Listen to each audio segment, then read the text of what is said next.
my biggest fear right now is not to burn out. You know what I mean? I work more than 60 hours a week, and that's just the way business is, sports is. You preach it. You got to work your ass off. But you're worried. Some people, yeah. What are you feeling? I come back home after a homestand. I just come back home after a game, and I'm just a knockout, and then head back to destroyed. But what do you want to happen? You want to balance it a little more? A little bit, but then I feel like I wouldn't be able to, get there. I wouldn't be able to get to my next step. Life has costs, right? Yeah, you're 100% right. Are you physically tired or mentally tired? I think it's more mentally, since I'm usually not on the field. Like, I'm not really doing anything physically. Yeah. Yeah. Are you feeling pressure from anybody? Significant other, parents, friends?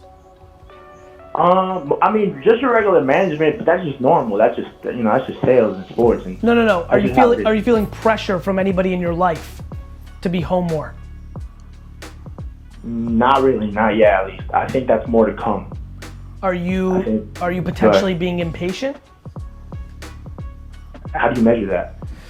Well, I think the way you can measure it is, do you feel antsy, like I'm getting burnt out and crap, I'm not getting what I deserve? Have you said am I not getting recognized the way I deserve, or have any of those kind of things come into your mind? A little bit, nothing crazy. I try and block that off, but I'm not gonna lie to you, yeah. That would be a sign. How long you been there? I'm about to go for a year. Do you feel confident that you are going to get recognized, or at least, if you put in these years, leverage to go to another ball club? I think little by little, since there is more than 60 other people within the sales force, so I think that will come. It's just. Are you good at it? My biggest fear. Go ahead. Are you good at it? I think I am number 2 right now in my own department, little by little moving up. But at the end of the day, that's just my biggest fear. It's like, one of these days I'm just gonna be like, yo, this is too much, and walk out. I've never done that before, straight out of college. What's the fear of that? Good question.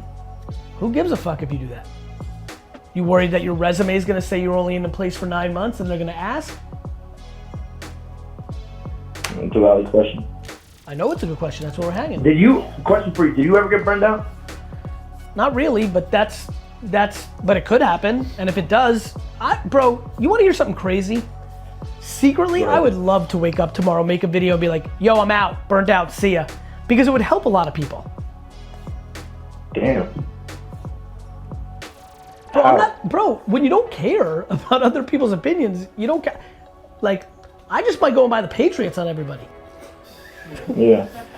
I'm kidding, that won't happen. But where I'm going with it is like, I don't fear to burn out. I'm pretty self-aware. I have been doing selling and flipping and since I was 6. So like there's a part of me that kind of feels like this is some Tony Bennett shit. You know what I mean? Like 88 and shit with Gaga. And so, but if not, then not. And what? What's gonna happen? People go on social media and be like, see? Y'all fucking looked up to Garyvee. He burnt out. See? You think I give a fuck what Johnny Pants 37 thinks about my burnout? Damn, you're 100% right. I know, so you worrying about one day you're just gonna wake up and be like, fuck this place, I'm out, for what? So good, reset. It's the theme of tonight, it's come up a second time. Own your burnout, move on. Burning out's awesome. What I mean by that is, if we stop calling it burning out and called it, I changed my mind, I think it would have less stigma. Damn. Yeah, I think we've made it into this failure thing. Burning out's awesome. I changed my fucking mind. Yeah, that's moving, man. Damn. Good, man. It makes me happy. Like, all of a sudden it's not scary, and once it's not scary, it has no power. Yeah. That's why I love bully shit, man. Once the bully gets punched in the face.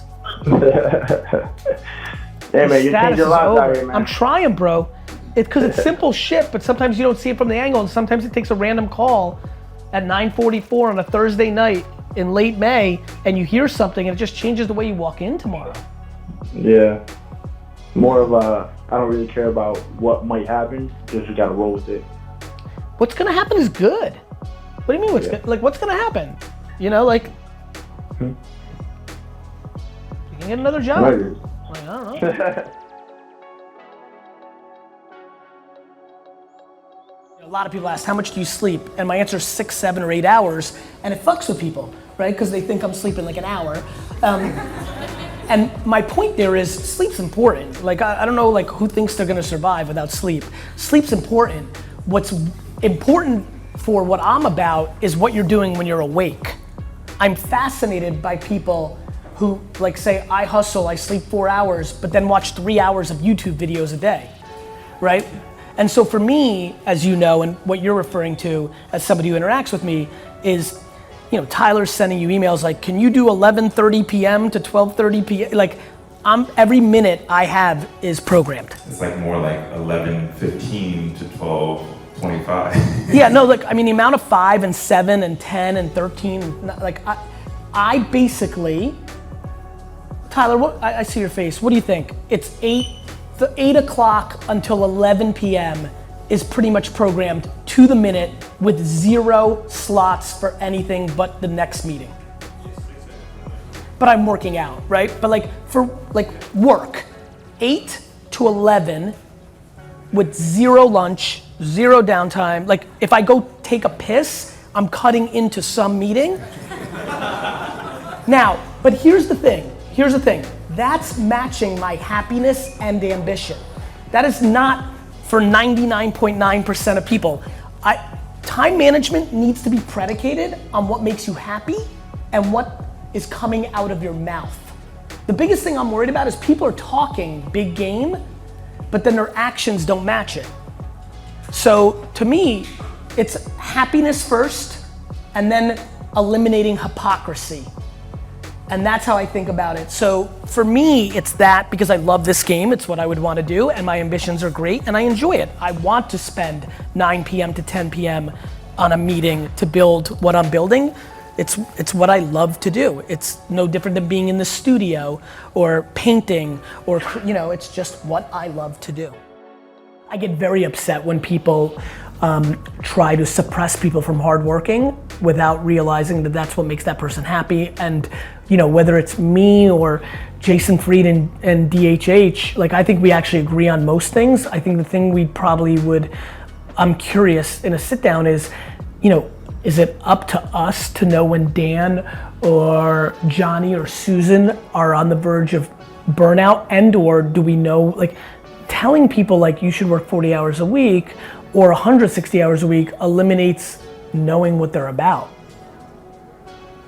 I don't know what to say. I think none of us get to sit on an ivory tower and tell people what to do. You know, do I believe that hard work is an essential part of the kind of success that people define? I do. Do I think working so many hours that it burns you out that you need to retire or quit or you're unhappy in perpetuity is bad? Of course I do. I think this is a self-awareness game, and actually I think it's a much more interesting game of like, do you know why you're working or what are you trying to achieve?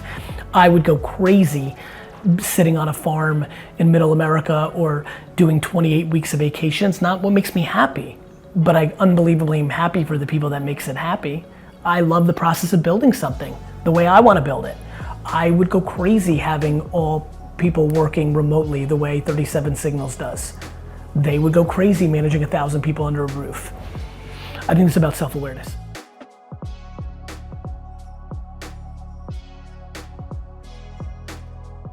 This burnout thing, like what? Like who? Once you eliminate the judgment of people around your failure, I love when people try to say shit about my failure. I'm like, what about you? You know, right?